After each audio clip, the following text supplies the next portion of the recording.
आपको नहीं पता आपका अगला दिन क्या है। हम प्लानिंग कर रहे हैं अपने पूरे जीवन की। पता ही नहीं है कि अगले पल हमारे साथ क्या होने वाला है। हम जिस चीज को अवॉइड कर रहे हैं, ऑल ऑफ सडन एक दिन उनके पेट में दर्द होता है अचानक से, और अगले 3 दिन के अंदर वो नहीं रहते हैं दुनिया में। आज मुझे समझ में आ रहा है कि वो काम जो है वो तो हम बाद में भी कर सकते हैं। भगवान ऐसा क्यों करता है, ये चीज मुझे बिल्कुल समझ नहीं आ रही। Hi guys, welcome back to my channel Mansi Loves Fashion and welcome back to my series Unfiltered Mansi।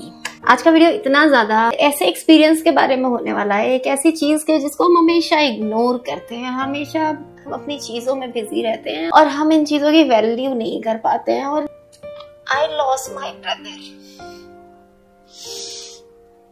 my brother। इतना कठिन समय मेरे लिए ये चीजें फेस कर पाना, ये चीज अभी, इन चीजों को अभी 3 दिन 2 दिन हो चुके हैं, अभी भी मैं खुद को संभाल नहीं पा रही हूँ। भगवान क्यों ऐसा करता है मुझे नहीं पता, क्यों ऐसा किया उन्होंने ये भी नहीं पता। आप लोग को तो कुछ भी नहीं मालूम है, आप लोग के साथ तो मैंने कुछ भी नहीं शेयर करा।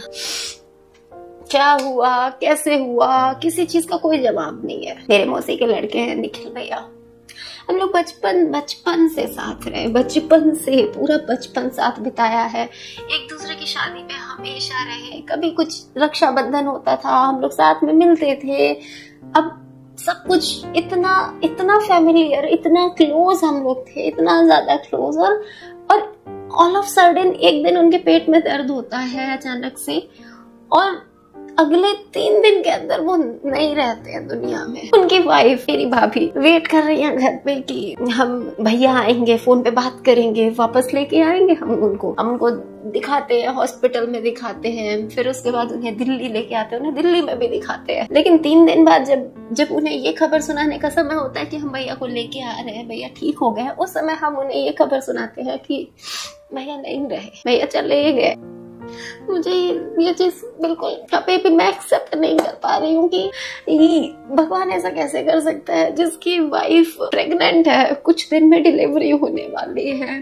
भैया की कोई एज नहीं थी, भैया सिर्फ जस्ट 31-32 ईयर ओल्ड, मेरे से थोड़े से ही बड़े थे, भाभी मुझसे छोटी है। और सब कुछ ऑल ऑफ सडन एक रात में सब खत्म हो जाता है। मतलब आप सोच भी नहीं रहे हो, आप सेलिब्रेशन कर रहे हो, अब दशहरा मना रहे हो। हम दशहरे की छुट्टी पे दशहरा मनाने अपने घर गए हुए थे नोएडा में मेरे सास ससुर और मेरे जेठ रहते हैं, तो हम वही नोएडा ही गए हुए थे। पता चलता है भैया की तबीयत खराब नहीं है, उन्हें दिल्ली में, इलाहाबाद से उन्हें दिल्ली लाया गया, वो दिल्ली में एडमिट है, मतलब नोएडा में। हम लोग दशहरे के दूसरे दिन जाते हैं भैया से मिलने, पता चलता है कि हालत बहुत सीरियस है। पता नहीं कैसे एक ही दिन में सीरियस हो जाता है, सब सीरियस हो गया, सारे ऑर्गन फेल हो गए, सब कुछ हो गया। और मंडे की रात तक भैया नहीं रहे, डॉक्टर ने बोल दिया अब नहीं है। जिसने कभी ये सब कुछ नहीं देखा अपनी आंखों से, मैं सब देख रही हूँ, अपनी आंखों से देख रही हूँ। दुनिया से एक इंसान कैसे चला जाता है वो मैं अपनी आंखों से देख रही हूँ। मेरे सामने भैया की बॉडी आती है, रैप करके लेके आते हैं उसे एम्बुलेंस में रखने के लिए, एम्बुलेंस में रखते हैं। हॉस्पिटल, सबसे गुस्सा तो मुझे तब आई थी जब हॉस्पिटल वालों ने भैया की बॉडी रैप कर दी। रैप करने के बाद हमें दिखा नहीं रहे, हमने आइडेंटिफाई भी नहीं करी, अब वो दिखा भी नहीं रहे। बहुत झगड़ा हुआ इन चीजों को लेके वहां पे।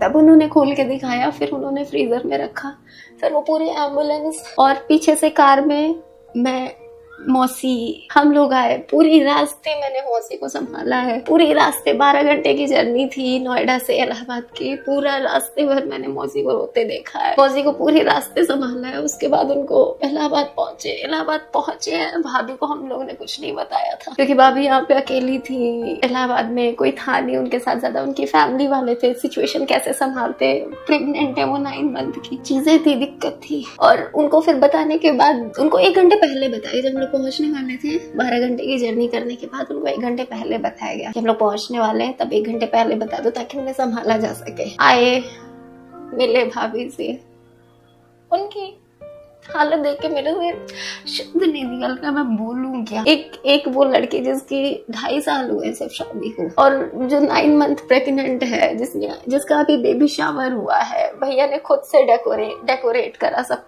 कुछ खुद से डेकोरेशन करा घर का। He was so happy. Life is so unpredictable. आपको नहीं पता आपका अगला दिन क्या है। हम प्लानिंग कर रहे हैं अपने पूरे जीवन की, अपने बुढ़ापे की, पता ही नहीं है कि अगले पल हमारे साथ क्या होने वाला है, हम अगला पल जीने वाले हैं भी कि नहीं। हम जिस चीज को अवॉइड कर रहे हैं कि आज काम है हमारे पास, चलो ठीक है उनसे हम कल मिलके आएंगे, हमें पता ही नहीं है कि वो इंसान कल है कि नहीं, हम कल है कि नहीं, हमें पता ही नहीं है। हम काम के पीछे, हर चीज के पीछे इतनी ज्यादा वैल्यू कम करना शुरू कर दी है आजकल की लाइफ में। मैंने तो करी है, मैं तो जानती हूँ, मुझे सबका नहीं मालूम है, मेरे साथ तो ये चीज रही है। मैंने बहुत बहुत काम को इतना ज्यादा प्रायोरिटी दी, बहुत सारी चीजें लाइफ में सेक्रीफाइस कर दी, बहुत सारी किसी से मिलना, किसी की कभी कभी किसी की छोटी छोटी खुशियों में पहुंचना, ये सब अवॉइड करा है काम के चलते, बहुत अवॉइड करा है। आज मुझे समझ में आ रहा है कि वो काम जो है वो तो हम बाद में भी कर सकते हैं, नहीं भी करेंगे तो ज्यादा से ज्यादा क्या होगा, हमारा पैसे का नुकसान होगा। लेकिन वो लाइफ जो चली गई उससे शायद हम पहले मिल लेते तो हमें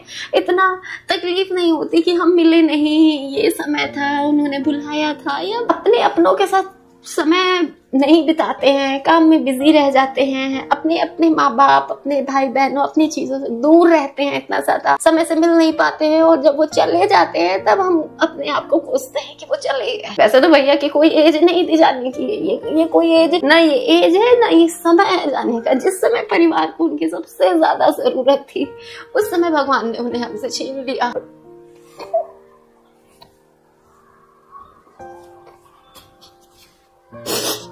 ये समय नहीं था उनके जाने का, इस समय सबसे ज्यादा जरूरत भाभी को थी, क्योंकि आप कितना भी कुछ कर लो भैया की कमी कोई पूरी नहीं कर पाएगा उनकी लाइफ में। इतना कहते हैं भगवान जो करते हैं अच्छे के लिए करते हैं, जो होता है अच्छे के लिए होता है, बहुत सुना है मैंने, मेरा भी यही मानना था हमेशा से। लेकिन अभी मैं ढूंढ भी नहीं पा रही हूँ, मैं समझ नहीं पा रही हूँ, मैं कुछ प्रोसेस ही नहीं कर पा रही हूँ कि इसमें क्या अच्छा है। भगवान ने उस बच्चे से उसका बाप छीन लिया जो बच्चा अभी दुनिया में आया ही नहीं, एक पत्नी का पति छीन लिया जिसकी शादी को अभी 2.5 साल हुए हैं, एक माँ का एकदम हीरे जैसा बेटा छीन लिया।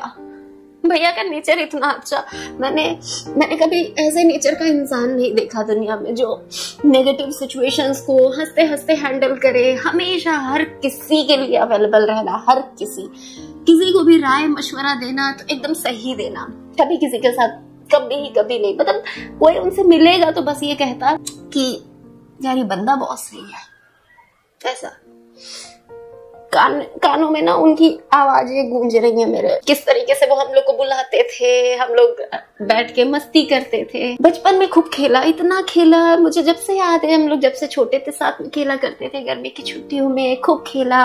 वो तो लड़के हैं, लड़कियों के गेम में क्यों इन्वॉल्व होंगे, नहीं, ऐसा नहीं है, हम सब लोग लड़कियों वाला गेम भी खेलते थे, लेकिन विश्वास ही नहीं हो रहा है कि वो नहीं है इस दुनिया में अब।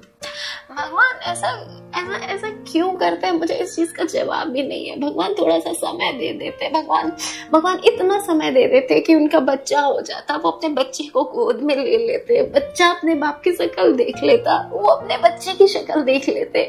भगवान यदि ये कहते हैं ना कि जो लिखा है वही होना है और जो हो रहा है वो सब पहले से लिखा है, कहते हैं ना लोग, आप लोगों ने बहुत बार सुना होगा। यदि इतना ही लिखा था तो थोड़ा सा वक्त और दे देते, कम से कम दोनों एक दूसरे की शक्ल तो देख लेते। एक माँ अपने बच्चे को क्या बताएगी कि बेटा तुम्हारे आने से, तुम्हारे पैदा होने से 20 दिन पहले तुम्हारे पापा चले गए, सबको छोड़ के चले गए। मैंने अपनी आंखों से सब देखा है, ऐसा उनकी बॉडी आंखों के सामने ऐसे इतनी दूरी पे, थोड़ी सी दूरी पे रखी है और इतने सुंदर लग रहे हैं भैया, ऐसा लग रहा है कि अभी उठ के खड़े हो जाएंगे, अभी उठ के कुछ बोलना शुरू कर देंगे, अभी उनकी धड़कन चलना शुरू कर देगी, अभी आंख खोल के देखेंगे। नहीं देखा उन्होंने, चले गए भगवान के पास। कल संस्कार वगैरह हो गया, मेरे सामने हुआ सब कुछ। सब भैया की बॉडी को फ्रीजर पे रखा गया था, फ्रीजर पे रखी थी, भाभी को मिलवाया, भाभी ऐसा रो रही थी, देखा नहीं जा रहा मेरे से, फिर भी भाभी बहुत कहते भगवान शायद उनको कहाँ से शक्ति दिया इतनी चीज झेलने की। उन्होंने संभाला खुद को, बहुत संभाला, बहुत ज्यादा, बहुत, मतलब एक लड़की इतना संभाल पा रही है खुद को, बहुत बड़ी चीज है। उन्होंने किसी अपने बच्चे की सेफ्टी के लिए, उसके खाने पीने के लिए किसी चीज को मना नहीं करा। उनकी बहनें थी, उनके सब लोग थे, उन्होंने बोला कि अब ये दवा का टाइम हो गया, ये चीज हो गई है, आप ये खा लो, कभी कुछ नहीं मना किया, सारी चीज टाइम से दी, क्योंकि उनको पता था कि बच्चे का ध्यान रखना, ये जो अंदर है ना उनका अंश, पेट में जो उनका अंश है उसका ध्यान रखना है। उन्होंने सारी चीज जो हो गया वो एक तरफ, अब वो ध्यान रख रही है। मेरा दिमाग देख के शौक था कि एक लड़की इतना दिमाग प्रोसेस कैसे कर पा रही है। मेरा तो शायद दिमाग ही उड़ जाता। वो ये ध्यान रख पा रही है कि मम्मी का ध्यान रखो, मैं ठीक हूँ, मम्मी को देखो। मौसी को तो मैं लेके आई हूँ साथ में, मैं थी मौसी के साथ। पूरी 12 घंटे मौसी रोती रही है, पूरे 12 घंटे। उनको नींद की गोली दी थी थोड़ी सी, कि ताकि वो सो पाए, थोड़ा सा आराम कर पाए।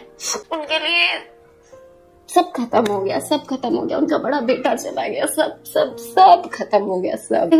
मुझे ना लाइफ में एक बहुत बड़ी सीख मिली। मैं बहुत सारे वीडियोस बनाती रहती हूँ, तुम लोग को ज्ञान देती रहती हूँ कि ये करो वो करो, काम पे ध्यान दो, काम को ऐसे करो, काम को वैसे करो। हर चीज अपनी जगह सही है, लेकिन कहते ना अपने अपनों के साथ समय स्पेंड करने का टाइम मिल रहा है ना, उस चीज को नेग्लेक्ट मत करो। तुम्हें नहीं पता है तुम कल हो नहीं हो, जिसके साथ तुम्हें टाइम स्पेंड करना है वो कल है नहीं पता। तुम्हारे माँ बाप है, तुम्हारे फैमिली मेंबर्स है, जितना हो सके सबके साथ टाइम स्पेंड करो। कभी किसी चीज को अवॉइड मत करो। दूसरी चीज, एक और चीज पता चली कि मुझे बहुत अच्छे से शायद प्रोनाउंस करने ना आए, पैनक्रियाटिस।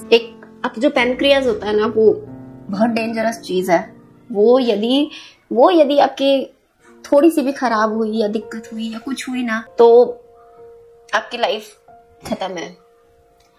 मेडिकल लैंग्वेज में इसको क्या बोलेंगे क्या नहीं बोलेंगे, बस मुझे इतना ही समझ में आया कि आपको अपने पैनक्रियाज का ख्याल रखना भी बहुत जरूरी है। कुछ टेस्ट होते हैं शायद पैनक्रियाज वगैरह के, मैंने भी बहुत पता करने की कोशिश करी, सब कुछ जानने की कोशिश करी क्या होता है। यदि आपको पेट की प्रॉब्लम हो रही है, आपको पैनक्रियाज की दिक्कत है, आपका पैनक्रियाज वीक है, तो क्या करना चाहिए। कई सारे टेस्ट होते हैं, आप पता करना। शायद मुझे नाम पता होगा तो मैं डिस्क्रिप्शन में या स्क्रीन पे फ्लैश कर दूंगी। वो टेस्ट होते हैं, उनको 6 मंथ 8 महीने 10 महीने पे कराते रहो, ताकि पता चले कि आपके बॉडी में चल क्या रहा है। और प्लीज, कितना पैसा कमा रहे हो ना, फर्क नहीं पड़ता अगर आप स्वस्थ नहीं हो। बस इतना ही कहूंगी, और कुछ कहने के लिए मेरे पास नहीं है आज। मुझे नहीं पता, बस मुझे इतना समझ में आ गया, भगवान इतना बुरा कैसे कर सकता है, किसी के साथ कैसे कर सकता है। बस ये बात मुझे अभी तक खाए जा रही है, अभी तक सीने में खाए जा रही है। चलो मैं रखती हूँ ये वीडियो, अब मेरे से नहीं बोला जाएगा। बस मुझे अपने दिल की फीलिंग शेयर करनी थी आप लोग के साथ, वो कर दिया, अब मेरे से नहीं बोला जाएगा।